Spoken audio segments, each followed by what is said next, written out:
নমস্কার তোমাদের সবাইকে সানাস মাইল এডুকেশন সেন্টারে স্বাগত জানিয়ে আজকের ক্লাসটি শুরু করছি। আজকে তোমাদের সঙ্গে আলোচনা করব তোমরা যারা চতুর্থ শ্রেণীর প্রথম পর্যায়ক্রমিক মূল্যায়ন পরীক্ষা দেবে তোমাদের জন্য রায়মার্টিন প্রশ্নবিচিত্র থেকে আজকে সমাধান করব বাংলা বিষয়ে মডেল নাম্বার 8। চলো দেরি না করে মূল বিষয়ে যাওয়া যাক। দেখো, কে কবিকে মধুর কথা বলতে শেখালো? উত্তরটা লিখবে 4 দিয়ে দেখো। ইয়া সুয়াকি চানের পায়ে কি অসুবিধা হচ্ছিল? উত্তরটা লিখবে পোলিও। পরে দেখো, ছাগলছানা সেদিন রাতে কেন বাড়ি ফিরতে পারেনি? উত্তরটা লিখবে বেশি ঘাস খেয়েছিল বলে। ঘরে দেখো, বনভোজন কবিতায় কে মিছিমিছি গিন্নি সেজেছিল? উত্তরটা লিখবে নুড়ু। পরবর্তী দেখো কি আছে,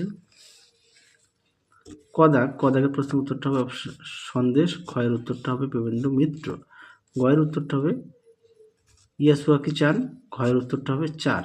তোমরা একটু দেখে নিও, পরেরটা প্রশ্নগুলো একটু পড়ে নিও। হ্যাঁ, আমি আর প্রশ্নটা পড়লাম না, তাহলে ভিডিওটাকে একটু ছোট হবে। কয়ে দেখো কিভাবে গুলি তৈরি হয়? উত্তরটা লিখবে নরম কাদামাটি দিয়ে তৈরি হতো। পরে দেখো, বনের খবর গল্পে কোন পাহাড়ের কথা বলা হয়েছে? উত্তরটা লিখবে লুসাই। এই গল্পে পাকুয়া নদীর বর্ণনা দাও। উত্তরটা লিখবে নদীটি 70 থেকে 80 হাত চওড়া ও 1 কোমর জল ছিল। পরবর্তী দেখো কি আছে, কোনটি বেমানান? এটা হবে আলমারি।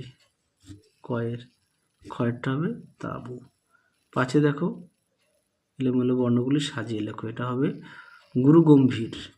তারপরে হবে টেলিভিশন। পরেটা দেখো, অর্থ লেখো।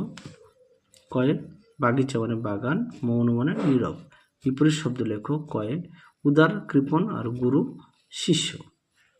বাক্য রচনা করো। নিমন্ত্রণ, আমি মা বাবার সঙ্গে নিমন্ত্রণ খেতে যাব।